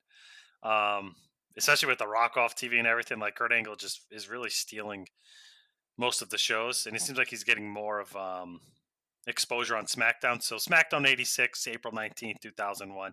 Kurt Angle challenges 3 local jobbers to a 5-minute submission exhibition. This kind of leads into this ties back to the whole Kurt Angle feuding with Benoit. Kurt Angle, I believe it's earlier in this show or the Raw prior, has a promo where he kind of talks about how great it feels to submit people compared to pinning them, and how, a win doesn't feel as good, pinning as it does with a submission. So here he actually kind of makes quick work of these dudes. Did you know who any of these 3 guys were? No, I looked and I tried to find who they were, but I couldn't get any information on it. One of them looked like Mark Jindrak, but he was in WCW, I believe. I looked like him, but I don't know who the fuck they were. I did a quick search, Google search, and I didn't get any hits, so I just kind of stopped from there. But it's kind of funny. I mean, he wins with some ridiculous holds, too. Like, I think the first guy taps out to, like, a fucking headlock or something. You know what I mean? But, yeah. He makes him tap multiple times, too. Yeah, it's cool how it kind of segues into him, winning. So Benoit kind of pops up behind him, almost like horror movie-esque. Yep. Obviously Angle turns around, realizes it's him, and Benoit puts him in the fucking badass crossface. And yeah, right, because at that point, Angle is letting the guys get a hold on him, so he's just on all fours. Yeah, he's vulnerable. Waiting. Yeah, so he's on all fours, and that's when Benoit sneaks up from behind, and then Angle turns around. He's like, "Oh shit!" Another great angle. I mean, Benoit never really had the biggest personality in wrestling. Obviously, he's known, specifically for his wrestling, his technical prowess in the what's the word? Prowess. Prowess. Yeah. Prowess. Noel. In the ring. So having him feuding with someone like Angle is perfect, because Angle gets to do all the talking and all like the entertainment spots, and Benoit doesn't really have to do much. Yeah, I agree. I agree with you. Good too, because that's my good. Also, is this segment. This is building up to a great match too. That it's going to be at Backlash, the 30-minute timed submission match. Yeah, so whoever gets the most submissions in 30 minutes. So that'll be cool. It's kind of like an Iron Man match. So that'll be cool to check out at Backlash. But check out the promo too that Kurt Angle does. I mean, that was originally my good.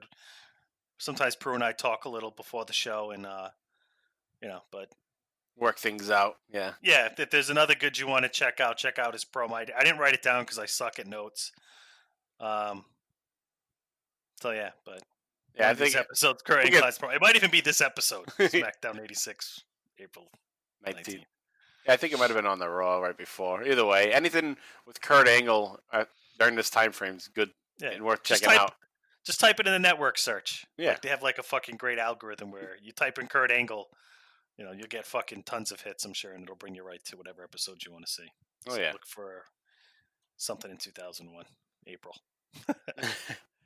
So one other thing to note with that segment, and I just thought it was hilarious. Creative sign in the audience. It's so simple, but it's so good. And it's supposed to be, to play on Kurt Angle's name. But the sign says turd anal. Turd anal. Turd anal.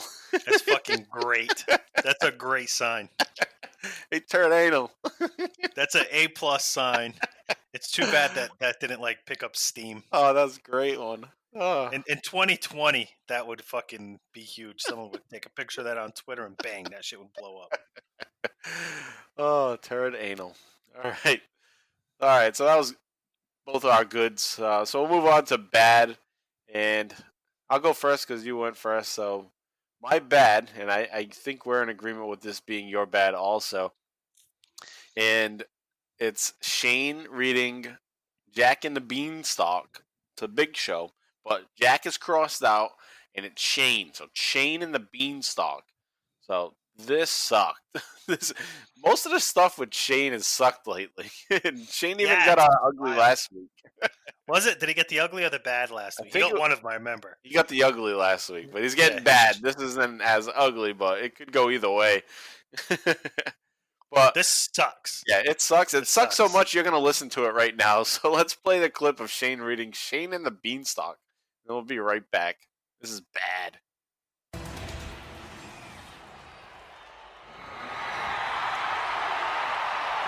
Hello, Big Show. I saw what you did to Test, so I thought I'd try to calm you down by reading from this fable to turn that frown upside down. This story stars a giant, a beanstalk, and a boy named Jack. But for the purposes of this story, the boy will be named Shane O'Mac. Now, Shane had a dad that was angry and crass because at WrestleMania, Shane kicked his dad's ass. Shane's dad was sore. He could barely walk. So he called Shane out for a father-son talk. They stood in the ring, face to face and toe to toe, when Vince called out for the giant Big Show. Fee, fi, fo, fum. I'm 7 foot tall, but me plenty dumb. Show grabbed Shane by the neck, picked him up off the mat, then chokeslammed Shane down with a ferocious splat. Vince grinned from ear to ear upon seeing the crash, said you two will compete this Sunday at Backlash. Once the match started, the giant looked high and low, but he couldn't find Shane.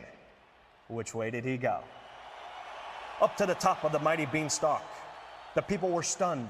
They can barely talk. The fairy tale ends with a mighty crash landing. And it was all said and done. Shane O'Mac was the last man standing. And then Shane wraps up the story with Shane O'Mac was the last man standing.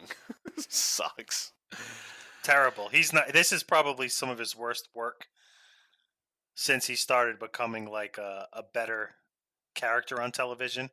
I mean, this is as bad. This is as bad as when he was like the announcer for Sunday Night Heat. Yes, that was horrible. We horrible. were covering that back in like I don't know, what were we in the episode 60s or 50s at the time of the Bottom Line Cast. Yeah, and he was just like an annoying fucking Chihuahua dog on commentary.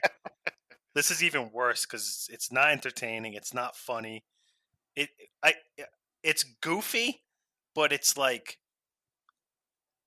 Goofy's usually sometimes cool or funny. It can be. It's like the fucking worst type of goofy. right. Yeah, just Like when, like there's like you could be goofy and chicks still want to sleep with you. This is goofy and like Nobody chicks wants are like, you. fuck that guy. You know what I mean? Nobody wants you, dude. That's a great one. That's a great analogy. All right, so let's move on to ugly. And JV, I think we have different uglies this time. So what do you have for an ugly? We'll let you go first. All this right. time. Okay, so my ugly is from SmackDown 87. Oh, and also, sorry, I didn't even mention the Shane and the Beanstalk thing. That's from SmackDown 87, April 26, 2001. And my ugly is from the same episode of SmackDown. And it's a Justin Credible promo. Yes, Justin Credible. Aldo Montoya, Portuguese Man of War. They're allowing him to speak. So he's part of X Factor with X-Pac and Albert. And Justin Credible is getting a credible amount of time to speak. Crazy. So, it sucks. Holy shit. It's just bad. And you're going to listen to it, but I'm going to talk about it first, and then we'll play the clip. So, Justin, he's going to start off. He's swaying from side to side as he talks to the audience. So he's just swaying, like a nervous sway. You know what I mean? Like it's the first time he has the mic. He's just swaying, just back and forth, boom, boom, left, right, left, right, and his cadence of the way he's speaking is just all choppy. He's going slow, and he's just stopping after every few words. So he's like, "Let me put this in a language that all of you can easily understand." Like a language that we can all understand. How about fucking just say the sentence? Yeah. then, Hey. then we can understand it. Yeah. Why, you're going to use English? He says, the Dudley Boys, and that's exactly what they are. They're boys living in a man's world. And when he says man, he's doing it as if he's trying to sound like a man himself. like living in a man's world. It's a man's world. In a man's world. Yeah. So he goes, it's funny. I've been punking out the Dudley Boys since day one. And then the cameraman, or the production team or whatever, while this promo was sucking ass, they cut to a person in the audience holding up a shut up sign. So you can tell, like, the production was like, this sucks. Let's show this shut up sign, because that's what I'm thinking. It says, I single-handedly ran the Dudley Boys out of ECW. Taz on commentary says, nope. No, you didn't. Says, we have been making an impact. X Factor's been making an impact. And that's a reference to, right at the end of ECW, Just Incredible is in a tag team with Steve Corino. And prior to Steve Corino being his tag team partner was Lance Storm, and they were known as the Impact Players. So that's why he uses that phrase. We've been making an impact. So that promo sucks ass. X-Pac grabs the mic. And I'm pretty sure that's the last time that Just Incredible is going to get the mic. Because that was horrible. And another thing that's horrible about Just Incredible is they're making him wear wrestling tights now. So he doesn't even look like ECW Just Incredible anymore. Yeah. Not the bad, like, I wouldn't say he looks badass, but right. Not the grungy, like, yeah, looks semi-intimidating, might be a scrappy fighter. Look, he just kind of looks like a fucking... Now he's just a jobber wrestler. Yeah. His black tights on, shaved head. Oh, it sucks. But take a listen to that right now. Denver, Colorado. Let me put this in a language that all of you can easily understand.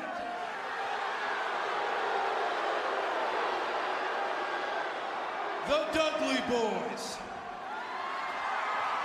And that's exactly what they are. They're boys living in a man's world.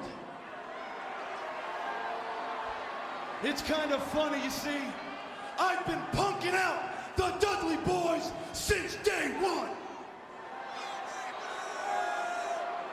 I single-handedly ran the Dudley Boys out of ECW.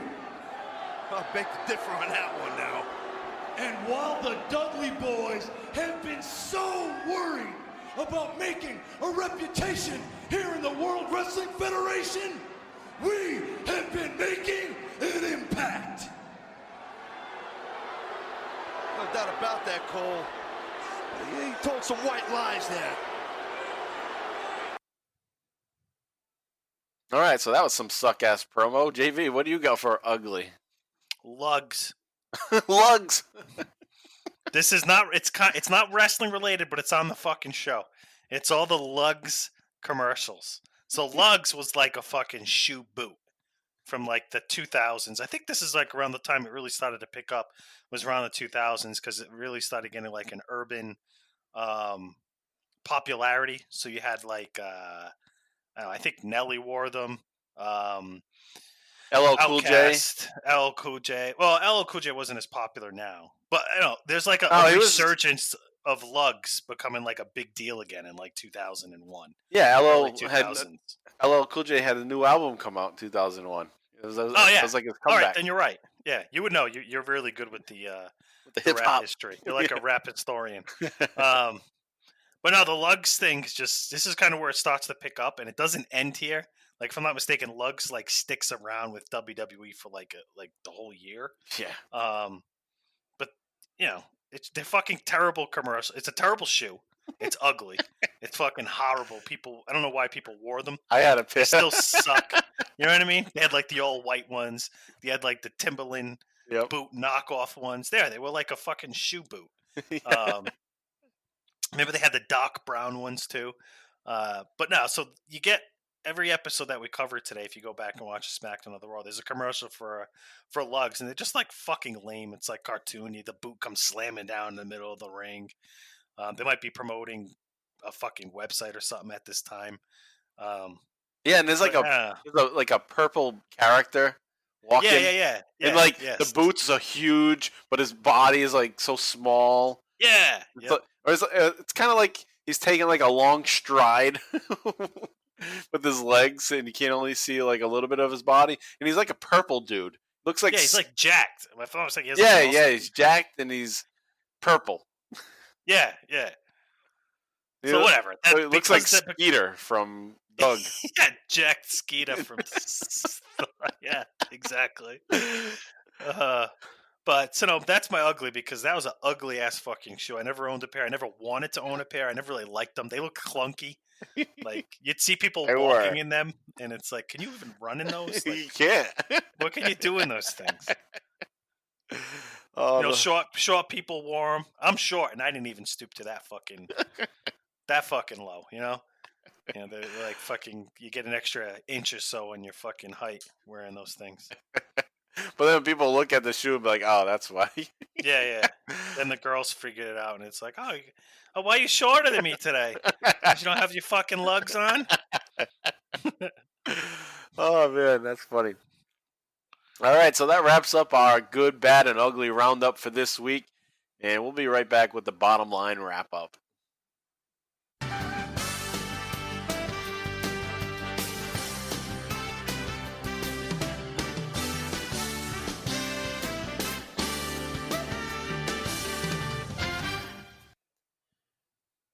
All right, so now it's time for the bottom line wrap up, and there are no house shows during this time, or no Austin appearances on house shows, so we can skip the house show rundown and move on to our Oh Hell Yeah moment of the week.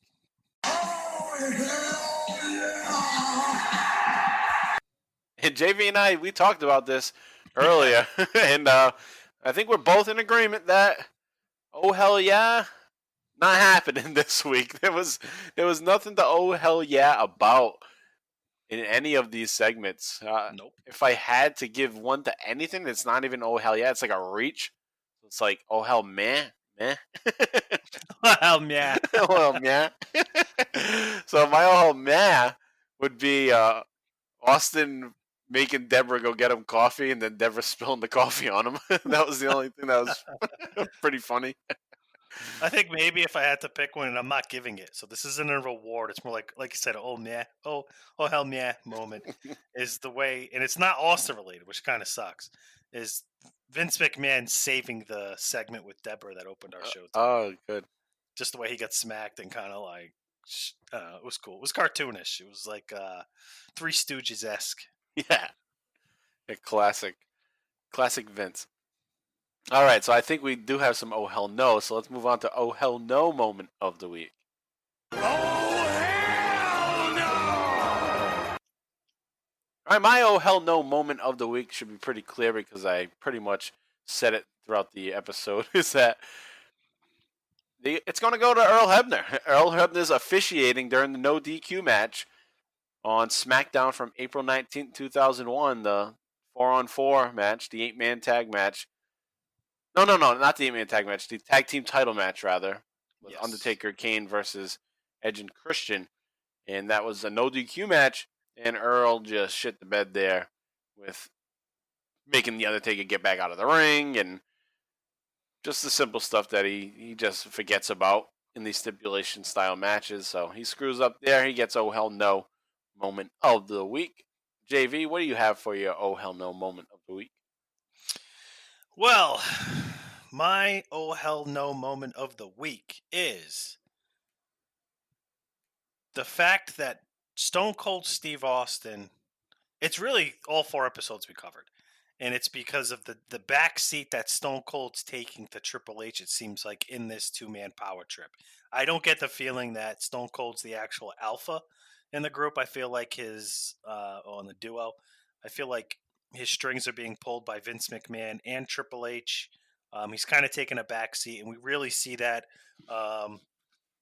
back on, let me go through the notes here, but it's when him and Triple H both have a promo, and Triple H just has like that 5-minute promo, and Austin gets like less than 2 minutes to talk. I mean, he does a lot with those 2 minutes, but it's from the Raw 413 on April 23rd, 2001, and Triple H does his normal, shitty promo, drags out longer than it needs to be, 5 minutes of, not getting to an actual point, and then only for Stone Cold to get the mic and get a measly under 2 minutes to actually, speak, which is just fucked up.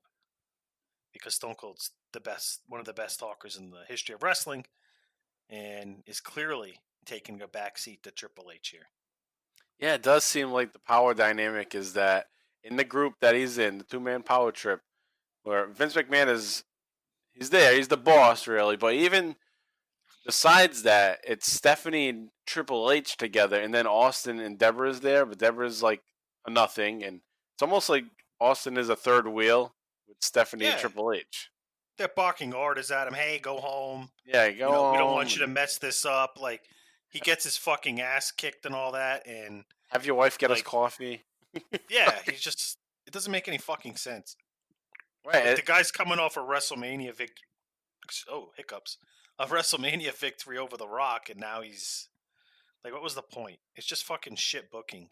Right, and the thing that I could see, like, if it, like, talking this out with you right now and explaining that and how Triple H has the power dynamic, the only thing that they could do that would be right here is that Austin just gets frustrated with Triple H, and that turns him back to babyface. Yeah, and leads to a feud with him.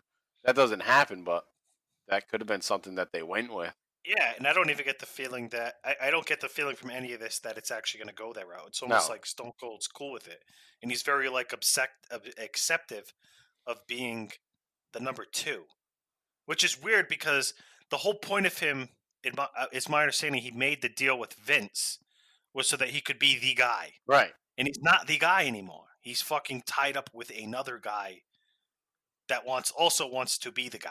Right, he's the champion, but he doesn't come off as a champion. No, he doesn't. He doesn't come across as a champion as the champion at all.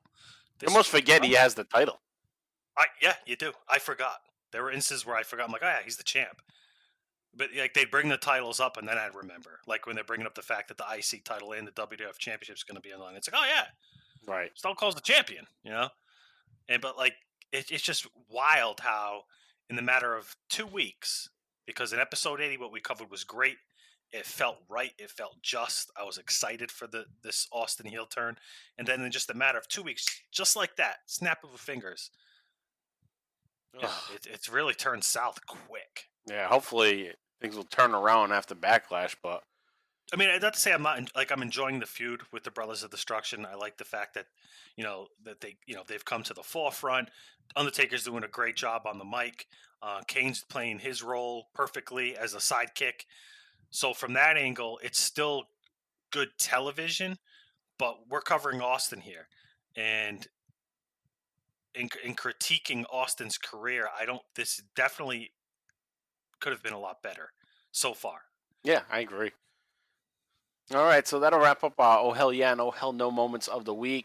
And next week, like I said, we'll be moving on to episode 82, and we'll be covering Backlash, so we'll watch the match. Well, we'll talk about the match, and we'll then go on to cover Raw from April 30th and SmackDown from May 3rd, 2001, and then also the Raw from May 7th, 2001. Okay, so those will be coming up next week on episode 82. So hopefully things will start to pick up, and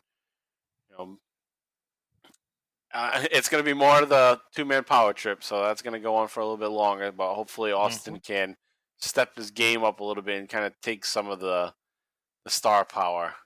Take that spotlight and fucking put Triple H down a notch. But we'll see. I don't know.